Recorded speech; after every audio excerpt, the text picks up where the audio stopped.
মৌলানা ভাসানী তো বামপন্থীদের সাথে রাজনীতি করতো, জানেন তো। তো এই জন্য ওনারে রেড মৌলানা কওয়া হইতো। উনি বাংলাদেশের আলেম ওলামাদের কাছেও কিন্তু প্রিয় ছিলেন।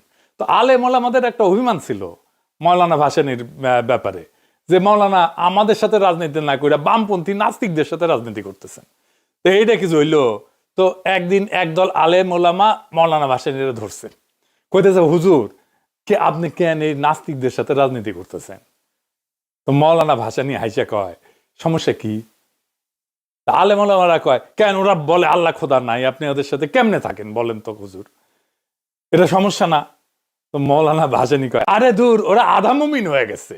ওই আধা মুমিন হয়ে গেছে মানে? আরে ও তো আধা কলেমা পড়ে ফেলিছে। তো সবাই বলে কেমনে ওরা আধা কলেমা পড়লো? তো মৌলানা ভাসানী কয় কলেমা লাইলাহা আছে না, লাইলাহা মানে কি কোনো উপাস্য নাই, তাই না? তো ওরা কলেমার এইটুকু বলে, এটা তো আনা, তাই না? আমি সাথে আছি, বাকিটাও কয় নেবো ওদের, ওরা 16 আনা মুমিন হয়ে যাবে ইনশাল্লাহ।